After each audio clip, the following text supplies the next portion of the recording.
Hi, everybody. Welcome to First Thursday, the monthly podcast from Labor Relations Information System. My name is Rick Poulson, and I'll be your host for the next hour or so as we discuss recent developments in the world of public safety labor relations. This month, we're going to talk about a case, but more than that, we're going to talk about connections. And what I mean by that is connections between and among public safety employees and civilian employees, connections between and among federal workers and state and local workers, connections among public workers and private workers. Uh, you all know if you follow the podcast and you subscribe to any of our LRIS products or attend our trainings, we focus our time and attention on cases and developments that affect police officers, firefighters, and correctional officers, which means when it comes to legal developments that we really spend probably 90% of our time talking about state and local cases or federal cases involving state and local employees, because that's where the bulk of our listeners, right? That's where the bulk of our customers work. And so we don't spend a ton of time on federal matters or private sector cases, but every once in a while we do. And there have been a few developments over the last month or so that have had me thinking about that. And so we want to talk about those things. And it all started in November when I was out at our discipline seminar, out in Las Vegas. We come and do a great discipline seminar every November. We're doing it again this year. We have representatives from management and labor there, kind of trading ideas on discipline. It's a really great seminar. And we had a group of folks from Arapahoe County in Colorado, and they asked me about this crazy case. And I heard about this case out of Douglas County in Colorado about this union busting sheriff and lots of crazy stuff that the sheriff was doing in order to oppose a union organization effort. And I hadn't heard about it, and they shared it with me. And, I read what was going on and saw some of the hijinks. And, really what was happening there was good old fashioned union busting, which is new, right? And is surprising to a lot of the folks who listen to this podcast because we just don't see that very much in public safety land. But we see it all the time, and we've been seeing it all the time in the private sector. And so what we thought might be kind of fun is to get an expert in private sector labor law and in union busting and all that stuff on the podcast today. And so during the podcast, I'm going to be joined by labor lawyer Joe Richardson. Joe is a great lawyer. He's based out of Philadelphia, Pennsylvania. He's with the firm of Willig Williams and Davidson. And Joe's a triple threat, to our conversation today because he's a federal employee. He's a formal federal employee. He's a Marine Corps veteran, and he also worked for the National Labor Relations Board for several years. He now practices and represents primarily private sector employees. And he deals with the NLRB all the time. And he also represents some public sector workers and public safety workers. And so Joe has a unique perspective on federal, state and local, and private workers. And it'll be very interesting to hear his take on this pretty interesting case out of Colorado. And so we'll be looking forward to talking to Joe in a little bit. So before we head into our conversation about connections, what's going on with LRIS? Well, just got back from a really fun state seminar in Oklahoma with the Oklahoma Chiefs of Police and the FOP in Oklahoma, a joint seminar where we talked about discipline and we talked about a bunch of other rights. I love those special seminars that we do, especially when they're jointly sponsored by the chiefs and the union, by management and labor, because we really have great conversations there. And we generally will do that a few times a year. So if your state, it's a great idea, by the way, get the chiefs together and the FOP together, or the chiefs and the fire and the IFF together, do a joint seminar, bring us out, and we can have we can hear from both sides on whether it's discipline or any other issue, but those tend to be a lot of fun. We're also going to do a webinar coming up in February. If you're looking at the calendar, our next month's webinar is going to be February 26th. We're going to talk about free speech developments for public safety workers. Every month, there's a new case that comes out that just makes me chuckle. Actually, there's a pretty interesting Oklahoma case that was just decided a few weeks ago regarding somebody's Facebook posts before they were hired, right? You discover them after they're hired. What does that mean? Can we do anything about that?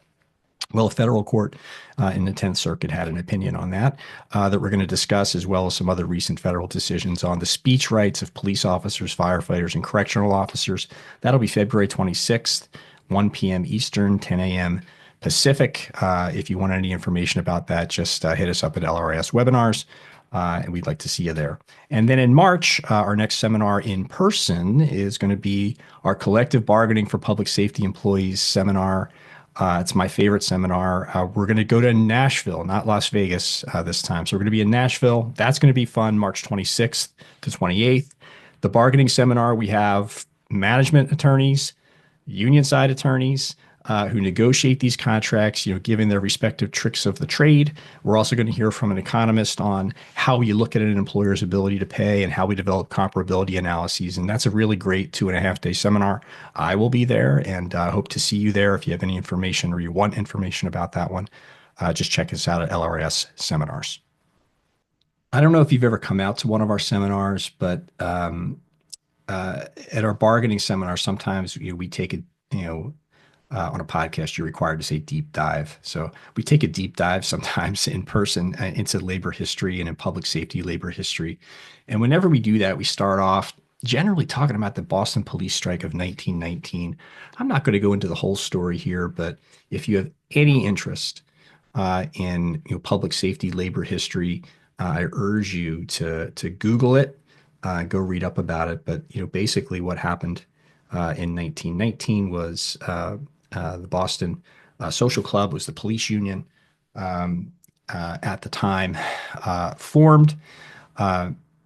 Working conditions for police officers. After World War I, most of these guys went and fought overseas. Their working conditions were terrible in Boston. I think in the previous 15 or 16 years, I think they might have gotten one raise or two raises. Their standard of living deteriorated. They made about $2,500 a year. And you can try to CPI that and say, it was a long time ago. No, they made the equivalent of like 25 grand a year today. No sick time, no benefits. It was just a really rotten job. And what they decided to do, and they weren't alone in doing this, police organizations and other parts of the city and big cities were starting to do the same thing, and were actually encouraged to do so by the American Federation of Labor. Started unionizing.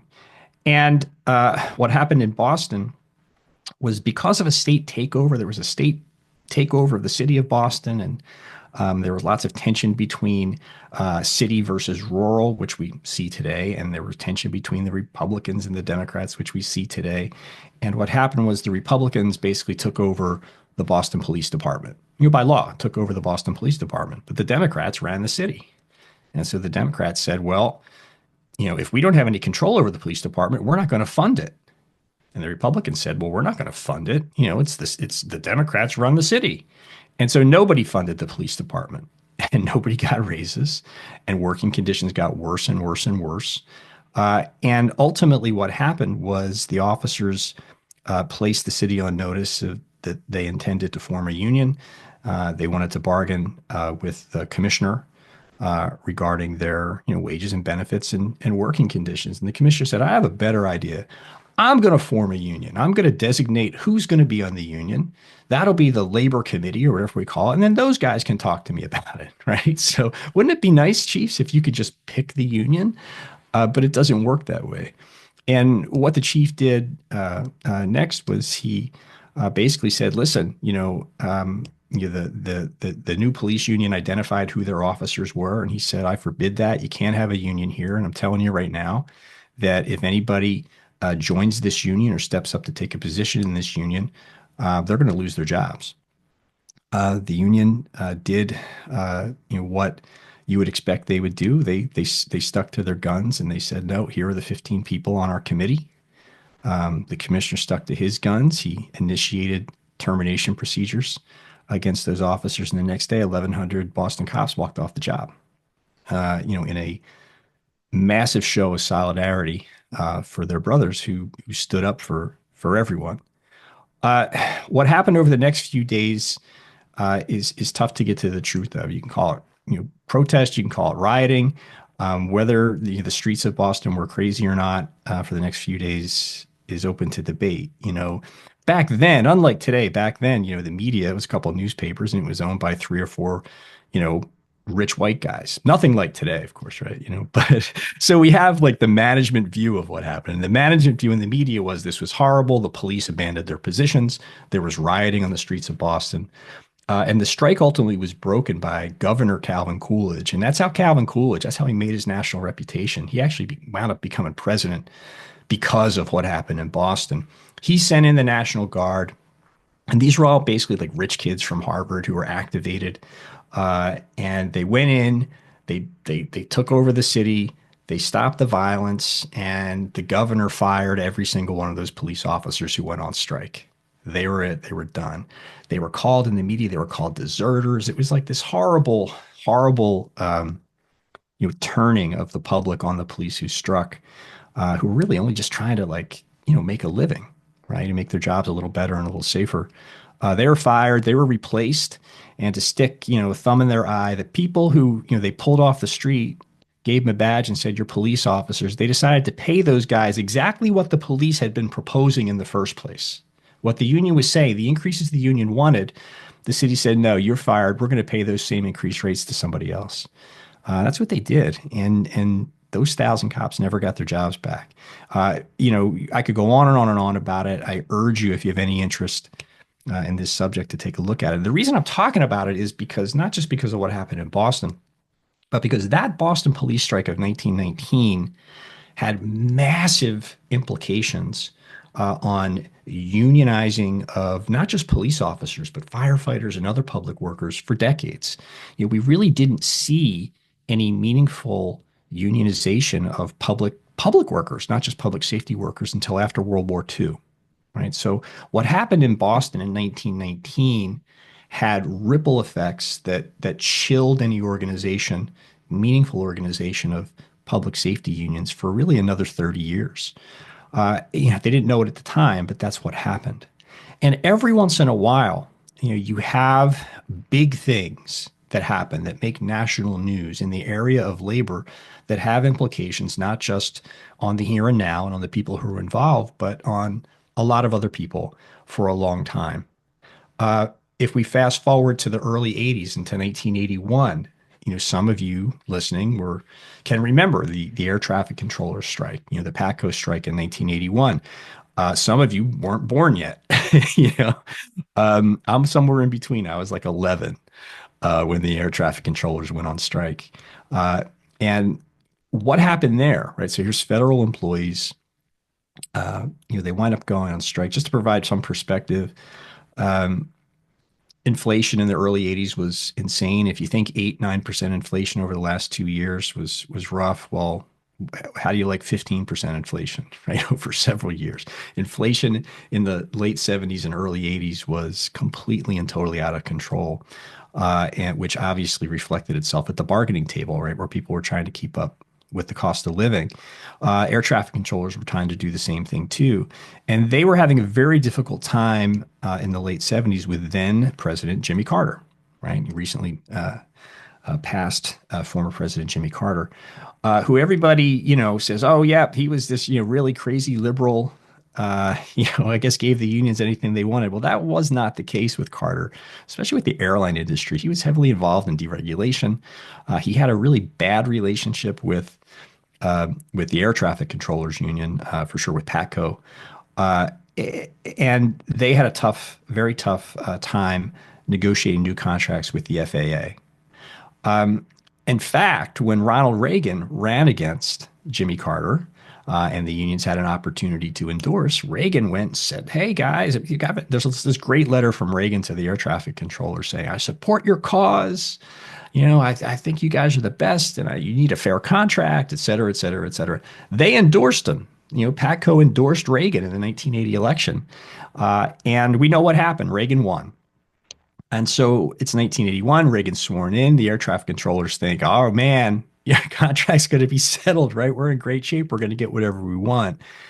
And I know you'll be shocked by this, but sometimes politicians say one thing when they're on the campaign trail, and then something different when they're elected. And that's what happened, with the air traffic controllers and their negotiations. The Reagan administration did come up with an offer, a financial package to resolve the strike. They were very, very, very far off from what the air traffic controllers were looking for, and very, very far off from what the union was expecting. We thought friendly new president to offer us. Negotiations stalled. They hit impasse. This is a group of employees because their work is so important, right? They could not strike under federal law. They were prohibited from striking. They did not have what many of our listeners had. They didn't have interest arbitration. They didn't have a meaningful kind of third option here, right? We continue working, or we strike, or we have a middle ground that for employees who are so important, too important to strike, we still can make sure that their labor disputes are resolved in a timely fashion. They didn't have that tool at their disposal, and so ultimately, for a lot of reasons, PATCO went on strike. And in August 1981, they said, "We're walking. We know what you say about what the law requires, but we have to do what we have to do." For ourselves and for our families, and pay and work hours and safe working conditions were the issues then, and they are now. And so they walked, and this is, about 11,000 workers. It's a huge workforce. They go on strike. This is a big test to relatively new President Reagan at the time. And Reagan's response was pretty clear. He holds a press conference and he says, "This is an illegal strike. I'm telling you right now, you're in violation of the law. I have the right to fire you. I'm going to give you 48 hours to return to work. And if you don't come back in 48 hours, I'm going to take action." The controllers, for the most part, stuck to their guns. They refused to come back to work. They didn't end the strike. They did not return at all. And what did President Reagan do? He fired them all. He fired 11,000 workers, and he banned them for life from any further federal service. Right? It sounds like the Boston police strike back in 1919. What was the reaction? And by the way, in the Clinton administration, that lifetime ban was lifted, but he broke the strike. He fired all 11,000 workers. There was no expectation that he would do that, even though he had the legal right to do that. It was one of those kind of unwritten rules that, well, yeah, we're not going to go that far, was the expectation. We don't think he'll really do it. Well, he did it, right? And just like Calvin Coolidge back in 1919, Reagan, he was already president, but it made his reputation early on as like, yeah, he's going to stand up to the unions, and he's going to enforce the law. And employers loved it. A lot of his supporters loved it. PATCO was done. It broke that union. They wound up being decertified, and their folks really never went back to work. Some people ultimately did, but Reagan was able to replace them, and bring in cheaper workers. And it was tough, tough, tough, tough, tough for a few years there, but ultimately the work got done. Okay, well, it's a terrible result for the air traffic controllers and their families, but what does that really mean? Well, if it just ended with the strike, we wouldn't be talking about it now. But what Reagan did in 1981 with the air traffic controllers had massive ripple effects through the economies. And the biggest ripple effect it did, right? When you're president, what you do matters. People watch that, they see that. And when Reagan fired 11,000 air traffic controllers, he sent a big signal to employers out there to say, you know what? You could do the same thing. And after the air traffic controllers strike, after Reagan crushed that strike, we saw employers in the private sector get extremely aggressive in their tactics at the bargaining table. And we saw employers in big, big negotiations basically get to the point, set things up where they could actually legally replace striking workers, bring in replacements, and just get rid of the workforce. And we saw that happen at Dodge in 1983. Hormel, big employer in like 85, 86, fired their striking workers, brought in replacements. International Paper did it in 87. This big, large scale replacements of workers that we had never experienced before, or at least hadn't experienced in the prior 50 years, started to become commonplace in the 80s. And that weapon, that large economic weapon that workers had in the private sector, the right to strike, really just went away. It didn't become a weapon anymore. And if you look at the number of strikes that happen in the United States each year, you can go to BLS's website and they track that, and they track like large work stoppages, or I think they call them major work stoppages. And that's they define a major work stoppage as any instance in which more than 1,000 people are gone for more than a day, right? So that's a major work stoppage. In the 60s and in the 70s, the country averaged around 270, 280 major work stoppages a year, right? Those were big strikes, hundreds of them, almost a strike a day, right? Um, and what happened to wages and benefits, right? Wages and benefits grew. And a lot of people talk about, gosh, wouldn't we be great if we could go back to the good old days? I think they're talking about the 60s and the 70s when, a working person could raise a family. Um, that's what was happening in the 60s. That's what was happening in the 70s. And it's what was happening in 1981. And then Reagan fired the air traffic controllers, and employers looked around and said, oh, if the president can do it, I guess I can do it. And employers got really aggressive. And by the end of the 80s, the number of strikes that you saw, was really low. I think the average number of those major work stoppages went from about 280 a year to about 80 a year. 80, 280 to 80, a massive drop where employees were saying, nope, we're not going, because if push comes to shove, employers are going to get rid of us. And it only got worse in the 1990s. Those 80 major work stoppages a year went down to about 40, 30 something, 40. In the 2000s, we got down to about, 20, 2010s, 15, right? I think in 2020, there were like 9 major work stoppages. The last few years, you may have heard about lots more labor activity, because the great resignation and more major strikes. And there's some truth to that. But I think in 2023, there were like 30 major work stoppages, which is a lot more than 20 and a lot more than 10, but nowhere near 280. And so what the federal government does, right, what the president of the United States does or did with respect to federal workers had an impact on workers elsewhere in the economy, primarily in the private sector, but also in the public sector. Think about public sector. How does this private sector stuff affect us, really? Things that happen in the private sector make their way to the public sector. And if you wonder about that, ask yourself, do you have retiree health care in your workplace? And if so, did the people that retired 20 years ago, do they have better retiree health care than I have? Right? Do they have lifetime benefits and I have like maybe I get to Medicare, or do I have in some way a lesser benefit than people who went out 10 years ago? Or am I 20 years on the job and I have an okay retiree health care plan, but the new hires at some point in the past, we got rid of it for them, or we don't have it now. We've seen retiree health care benefits for about a 20-year period gradually go away. In the public sector, that's still around, and I think there have been some pretty good efforts to maybe restore and improve those benefits, especially to address recruiting and retention. But it cannot be debated that we saw over an extended period of time an erosion of those benefits. The reason we saw that in the public sector is because we saw that happen in the private sector over the previous 20 years after the air traffic controller strike. And public employers, would say, hey, look what they're doing in the private sector. Why should we be carrying these burdens that they got rid of in the private sector? Same thing with pensions, right? Everybody moved to a 401k. Big private employers got rid of their pension benefits, and then it ripples through to the public sector. So what happens in the private sector affects the public sector. What happens to federal employees affects state employees. And I want you to keep that in mind when we talk about two things with our guest today. And those two things we're going to talk about are our Colorado case, which features some private sector union busting in a public sector context.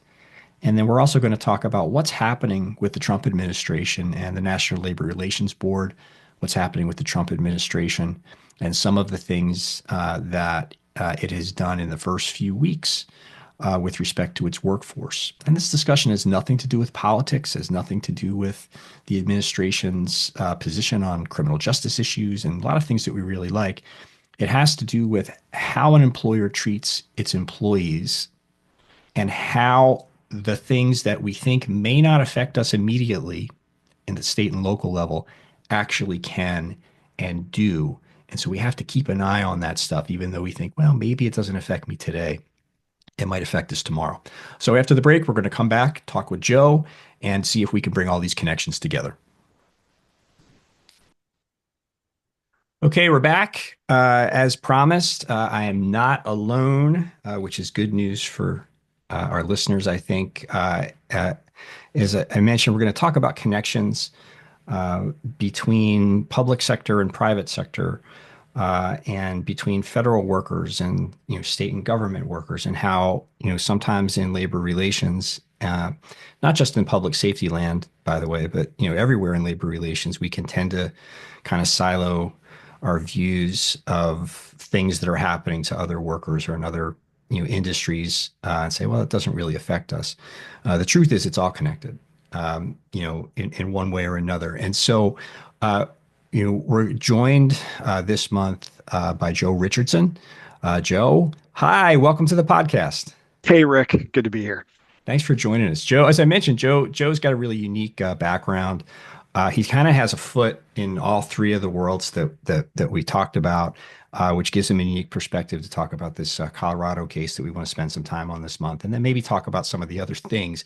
You may not have, I don't know if you've paid attention, but there have been some things happening with the federal workforce since Trump's inauguration a few weeks ago.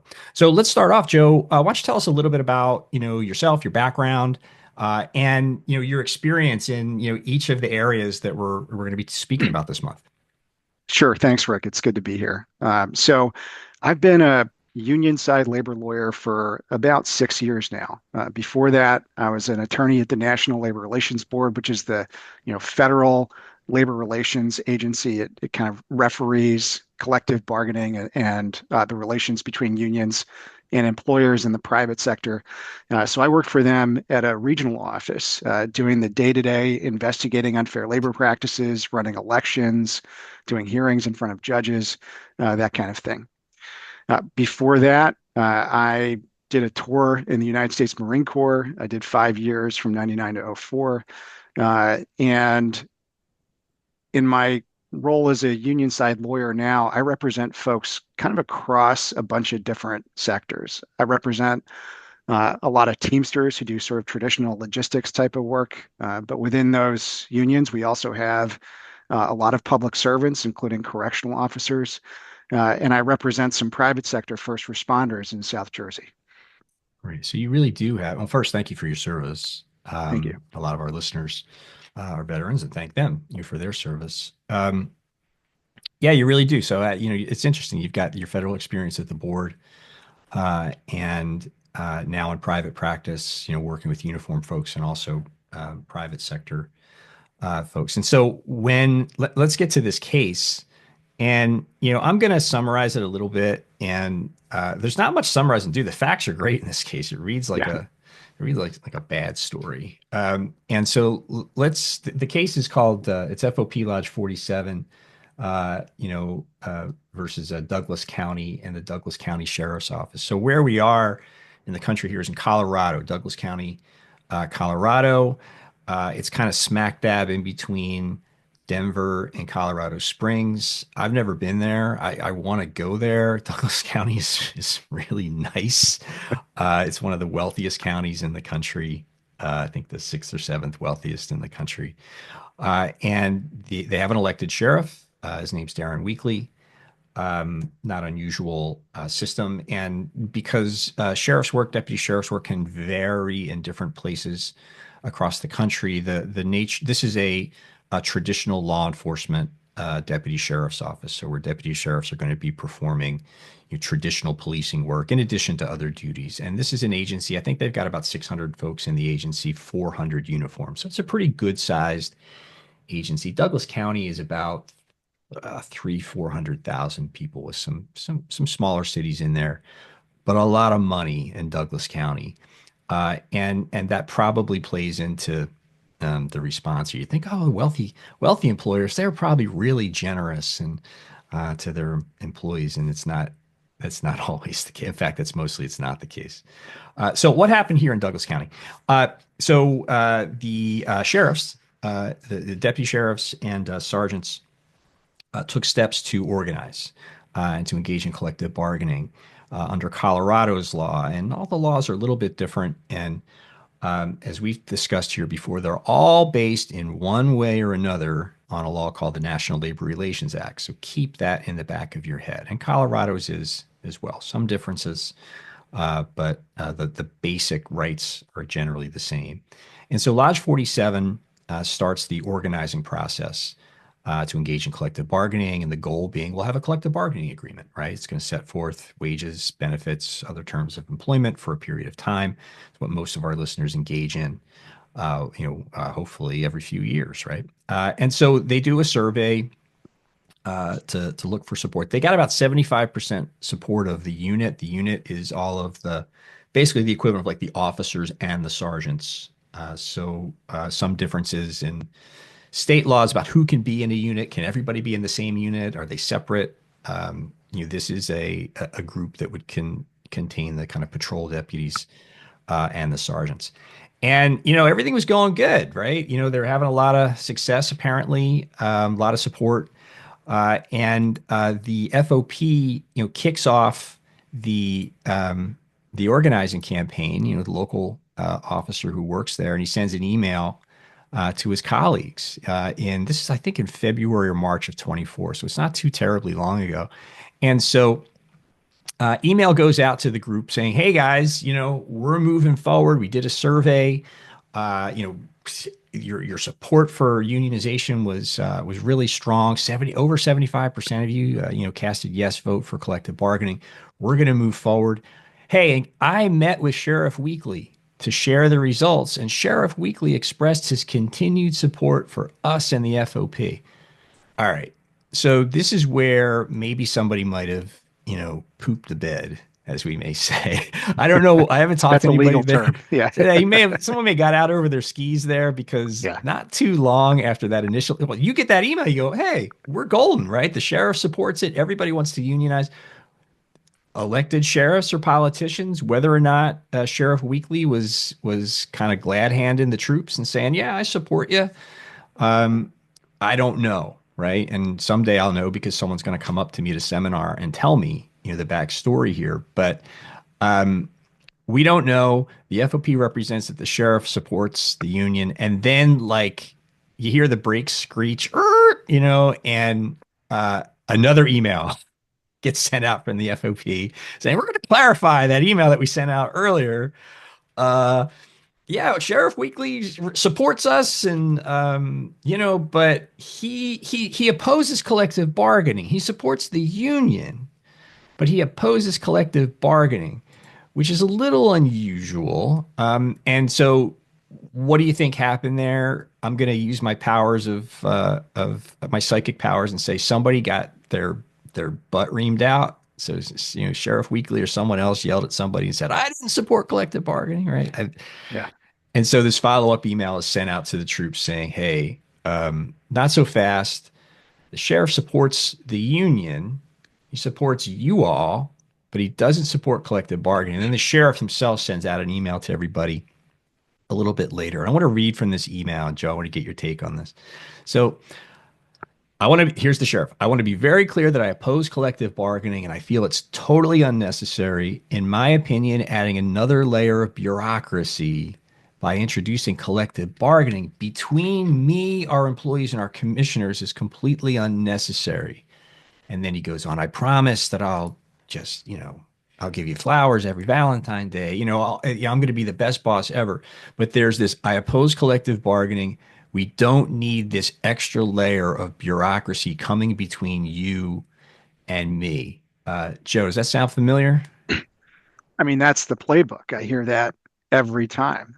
Every time I go into a private sector organizing campaign, there's they must all get the signs printed or the statements printed at the same shop because I hear the same things from every employer, and it's all on that theme. We don't need this third party coming between us and our relationship, and this is going to make it harder for us to work together. Yeah, we hear that all the time.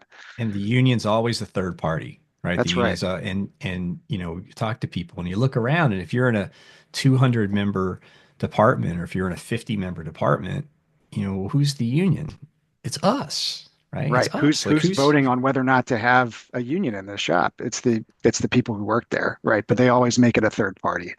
and so why do they do that? Why do you think they do that? Yeah, well, because it's an effective tool and they're trying to drive a wedge between whatever organization is supporting these workers and in making their, protected decision about whether or not to work together collectively to bargain with their employer. And it's a strategy of othering where they say, this is this outside group. It's not you. They try and, throw their arms around the workers and say, we all work together. And who are these outside folks? When I mean, in the vast majority of situations that I've experienced, a union organizing campaign doesn't start because some union sits there with a map of the country and says, "Oh, we're going to go after this city." It's because somebody within that organization doesn't like the way they're being treated, and they reach Mhm. out and give somebody a call. Yeah. And sometimes it's just where they, especially if it's a law enforcement agency, we know that there's lots of agencies where folks are organized and you see it Yeah, happen, in other places. And you say, well, why don't we have that? And in right. fact, isn't that something that can help with recruiting? And so, yeah, it's a really interesting thing. And you noted playbook was like one of the first things you said. And so is there a playbook? And, tell me about like outside consultants. Do employers ever, get assistance with bust-in union campaigns? Yeah, there is definitely a playbook, and the reason I use that term is because there are organizations that do this for a living, right? They call themselves labor relations consultants, and depending on who's running the White House and the federal agencies, those consultants can be required to disclose the contracts that they have with employers and importantly how much money they're getting paid to do this work. And I'll tell you that having reviewed some of these reports at the Labor Department's website, these guys are making $3,000 a day to come in and tell employees why it's not in their best interest to vote for a union. And is that Uh, what happens? They'll bring people in and they'll just kind of be there for the duration of a campaign or for some significant part of it. Absolutely. You'll have folks come in, they camp out. There's various types of meetings. We'll get into that. Yeah. But they're all over the place, meeting with people in various formats. And one of the things about using these outside organizations is, I mean, this kind of reminds me of some of the work I did for the Defense Department as a contractor. You're less accountable because they can always say, well, this was just, these were just these people. Yeah, we paid them, but they were operating on their own, so we don't have to be held responsible for what they do. Uh-huh. And it's a very similar, the consultants will come in and say all sorts of things, and then the company will kind of use the fact that they're an outside party as a buffer and say, oh well, we didn't We say didn't tell that. them to say that. We That's we didn't right. know they were going to do that. That's That's right. that's too far. Yeah, I Yeah. mean the footprint of the consultant in this case, I think, comes up real soon, and it's with this next level of communication Yeah. that happens. And so after this initial, and I think the FOP might have messed up a little bit, all right, by saying the chief supports us, and so I don't know what happened. The chief might have gotten reamed out, or the sheriff, I don't know, but.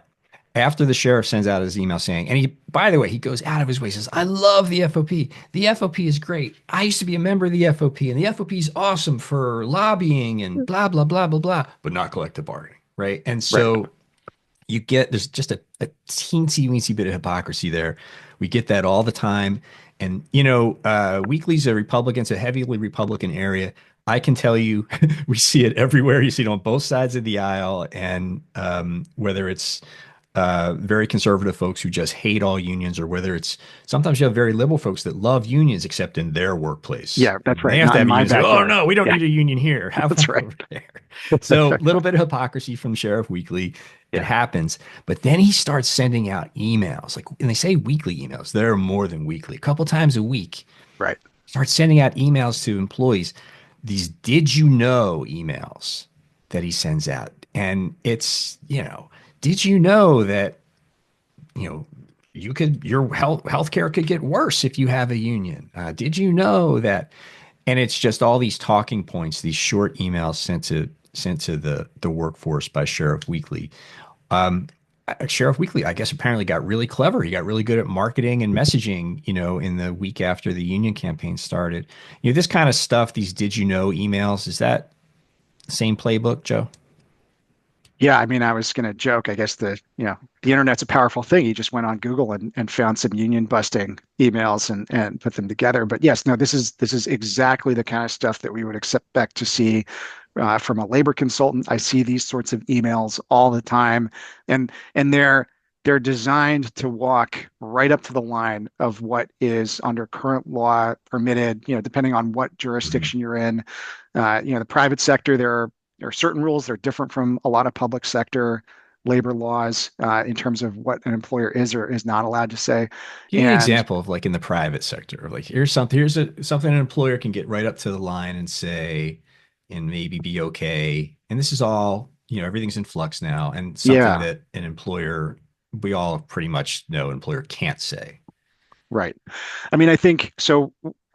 This case really kind of typifies the types of statements that we get from an employer, and this case talks a lot about the concept of bargaining from scratch, and the idea that if you take the set of correspondence together and you look at them as a whole, there's an indication that the sheriff has some animosity towards organizing, which I think is pretty obvious from his communications, and that the county's institution is indicating that they're gonna bargain over everything, that everything is up for negotiation, and that's 100% true in the private sector. I think one of the interesting differences is that in the private sector, there are very few guardrails on what a company is allowed to say about its position on organizing, Hmm. right? And so, when the labor commission here was the division was looking at this set of communications, they were looking both at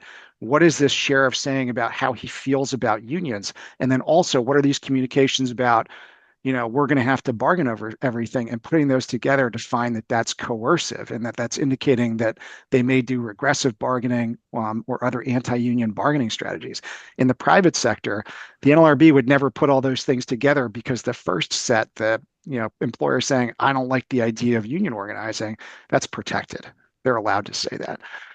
And in Colorado, not so, right? That's right. Apparently. Yeah. And we saw a lot of that here. I mean, Colorado's law is not bad. And, in some ways, like I said before, some of the state laws are better, some are worse. But, it's this drumbeat of kind of constant opposition to this idea. And this is just like a couple hundred cops like, hey, man, let's have a contract like Right. the next county over.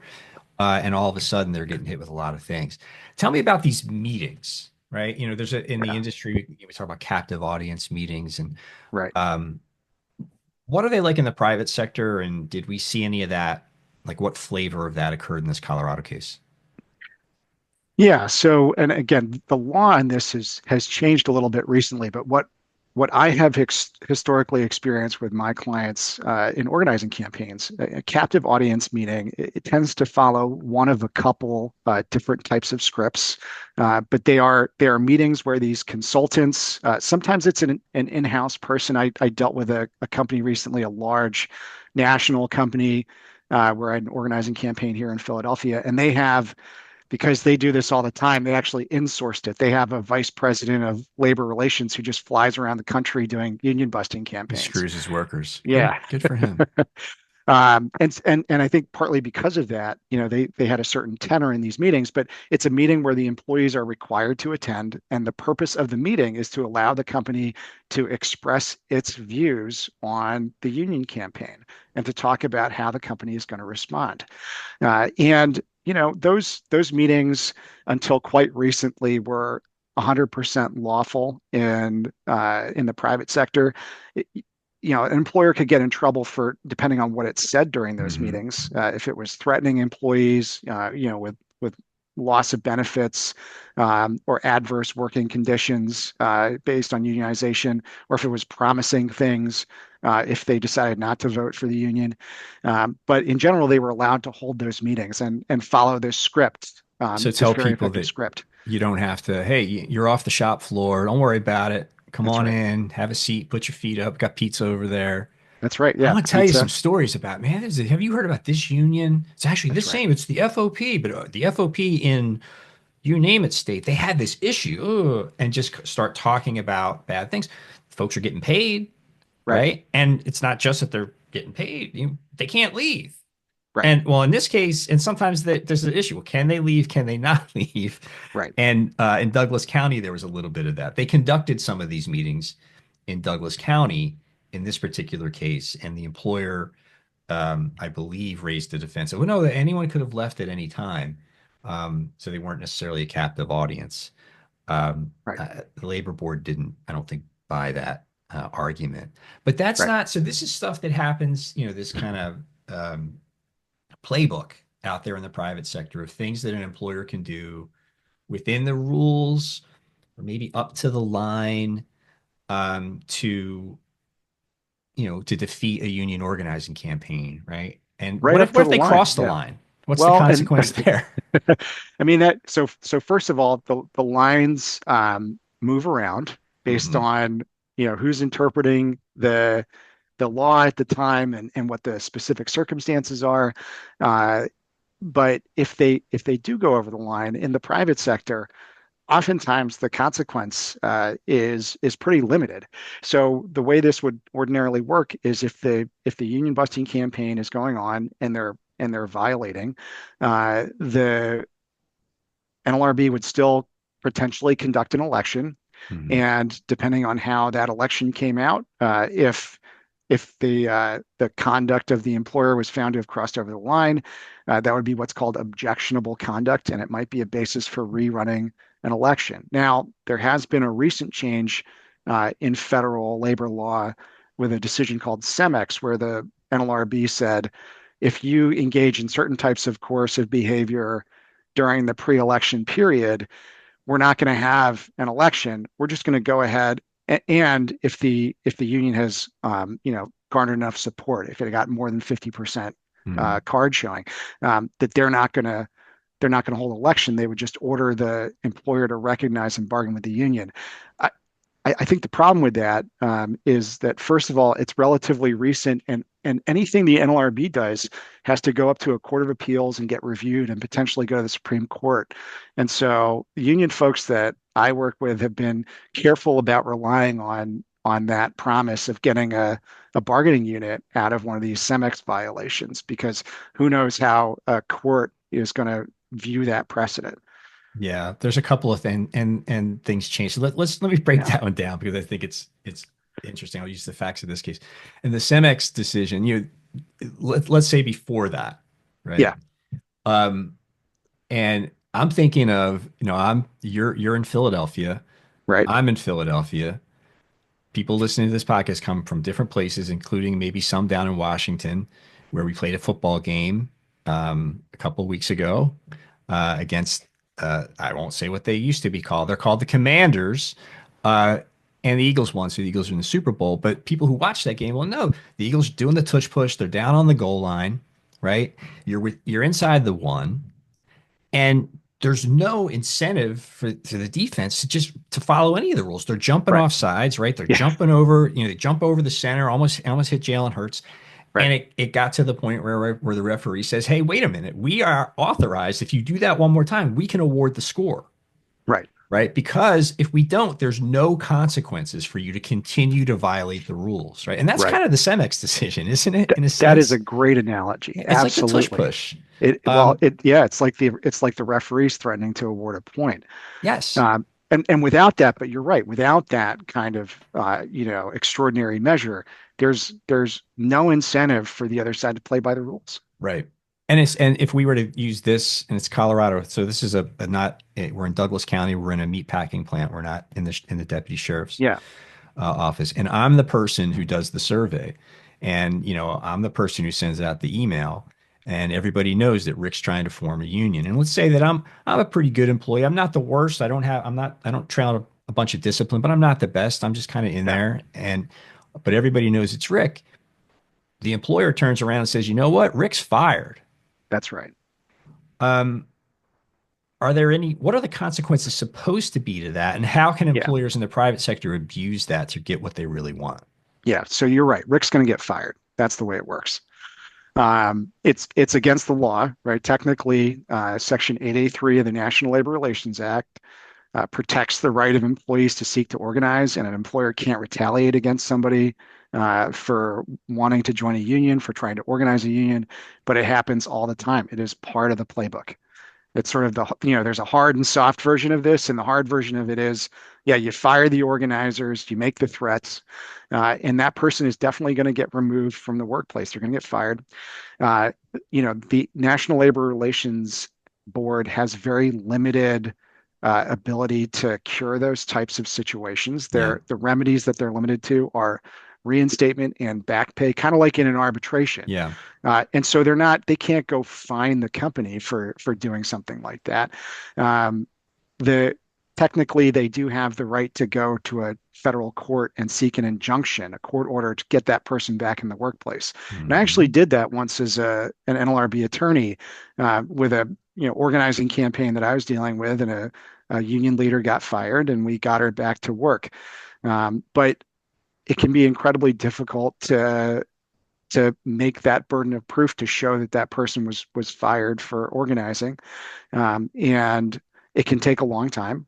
Yeah. And actually, right now you can't do it at all because the administration removed one of the members of the National Labor Relations Board. They're down to two, and based on some Supreme Court precedent from a decade or so ago, they no longer have the authority to operate, so they can't issue any decisions.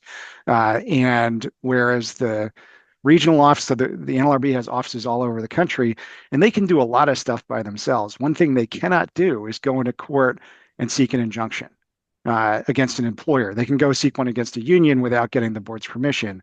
They can't go against an employer for one. So right now, there's no protection for those folks. At all. Yeah. I mean, Yeah. like and it's really rare. It's very, I mean, I actually didn't know that story about you with that injunction. In the business, it's extraordinarily rare if you can get the board to do that. Yeah. And so you really, really, really need, the employer's got to be pretty dumb, to find themselves in that situation. But what you Yeah. see is, hey, man, I'm going to fire this person. It's going to take a zillion years to get to a hearing. I'm going to drag it out, going to delay, Yep. delay, delay, and they'll probably get their job back at the end. It's just a make whole. If they worked in the interim, it's going to come off the top. It's not going to cost us that much money. But in the meantime, what's happened? You know what's happened. Right. People got scared, and either we Sends a had the message. election and the union lost, or the election was postponed because we have this fight, and by that time, people Yeah. forget about it, or we're going to start giving them raises in a quiet way. And um, when people listen to this, and the people who listen to this are generally in an organized workforce, either in the union side or the management side, folks who work with organized workforces. And the reason I'm really talking about this case is that I think sometimes we forget how good it can be in the public sector in an environment where you don't have a lot of this active anti-union using consultants opposing organizing campaigns. In most instances, it's a little easier to do that. And you don't have to deal with this. And so when you read that, and it's true, I think something like 75% of the American public supports unions. Right. And it's I think an all-time high right now. Correct. Why isn't 75% of the workforce organized? Well, it's because of this stuff. It's Yeah. because I of mean, this stuff. and there's a great example of this from last year. So, the United Auto Workers went on an organizing effort down south, and they went after the Volkswagen plant in Chattanooga, and they also went after a Mercedes plant in Alabama. And these were years long campaigns, right? But they came to a head last year, and I think the UAW had a prior loss at the Volkswagen plant.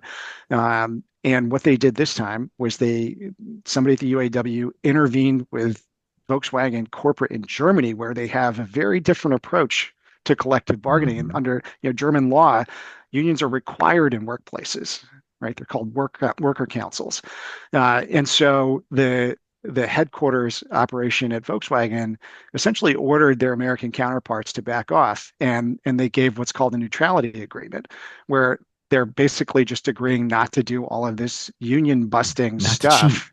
not to Yeah. cheat, right? It's like, well, okay, we'll give you our Right. best game. We'll You just know? stand back and Yeah. let you talk to folks. And so I think a lot like the sort of the framework that's set up within the law in Colorado here that we've looked at. And when that happened, the Volkswagen plant went from a loss to 73% of the workers voting to organize. And then less than a month later, UAW had the Mercedes vote, which was in a plant where there was not a neutrality agreement. Mercedes did an active, union busting or union avoidance campaign. Mm. And out of 4,700 voters, I think Mercedes won the vote, got a no vote of 2,600 to 2,000 or something like that. Not a huge win for them, but enough. They got it over the line. Yep. And you can really see there the difference between, what happens when employees just have a chance to listen to their union and make their own informed choice versus what happens when those anti-union campaigns are allowed to proceed. I mean, they pay for this stuff for a reason, right? They do this Exactly. stuff because it works. They don't Yep. do it because it's the right thing. And I would say it's not even the right thing for the business, but some would say it is. It's the right thing for the owners to put money in their pockets. But in the public sector, you're like, well, whose money you putting pockets in it? Don't tell me taxpayers, because that's not, you're not, these guys in Douglas County, and by the way, they lost this case. They lost the first round. The election was pushed off. We shall see. The FOP should keep fighting. Yeah. But this is on appeal, I think, and so we'll see, where it goes. But I can guarantee you, if the Douglas County Sheriff is successful in beating back this union campaign, they ain't cutting taxes in Douglas County, right? I mean, it's not going to happen. Right. So, yeah, I don't know who benefits from this, other than these guys get to say they beat back a union. So, what lessons, or are there any lessons here for the listeners of this podcast? When we look at this is a public sector example of some private sector tactics. Does what happens in the private sector, either coming out of the National Labor Relations Board or elsewhere, does that manifest itself in the public sector? Yeah. I think the place you really see that in this case is when you look at the communications from the commissioners themselves, right? So there was some discussion about the commissioners actually getting involved and sharing their views, and they're elected officials, so they have, like the sheriff, a certain level of protection for the types of things that they're allowed to say. Mhm. But when I think you see all the tactics that go on in the private sector, you have people who are coming into elected office who, oftentimes they're coming in for the first time. Maybe they worked in the private sector before. They still have friends in the private sector. They're drawing on those experiences, right? So I think it's a fair shot that you'll see, particularly people in those kind of directly elected positions, city council people, county commissioners, importing those types of tactics into their union avoidance situations. They're going to Yeah. come in with a whole set of interests and political ideologies that are, I think, probably going to be different from what you might see from someone who's been part of the establishment for a while, a career government person. It's true. And it's good to have that mix, in elected officials. But, when you have that new county commissioner or the new person that Right. comes in and says, well, my company, everybody pays 50% of the healthcare That's premium. right. And you say, well, this ain't your company, or, you name it, you name it. Well, why do you guys still have pensions? Right. Well, my company won't have pensions. Like, your company will get shot at. I mean, Right. there's differences. Yeah. But, and people who listen to this will bump up against that, sometimes. The other thing that I'll note, just for folks is, um, and we talk about this at the bargaining seminar, and I mentioned it a little bit. These state laws are all based on the National Labor Relations Act. Right. And there will be some deviations, and there's different timelines, and the scope of bargaining is going to be different. And, who can be in a bargaining unit is going to be different. And that's all going to vary state by state. But I can tell you from practicing before, public versions of the National Labor Relations Board in different states that, state labor boards are going to look to the National Labor Relations Board to fill blanks. And so in the public sector right now, one of the big issues with our with mostly with policing, but with other groups is artificial intelligence and the introduction of AI and these AI algorithms into the workforce and being used in discipline and for other things. You know, we don't have any decisions yet at state labor boards on, what the extent of the bargaining obligation is for AI. I'm going to say I have some ideas about how it's going to turn out, but a lot of times the National Labor Relations Board is going to get to an issue first just because it's national. There's more employers and there's more cases and more disputes. And so it does matter what happens with the National Labor Relations Board. It affects directly a labor case that you may have in your state. And so, there are always changes administration to administration.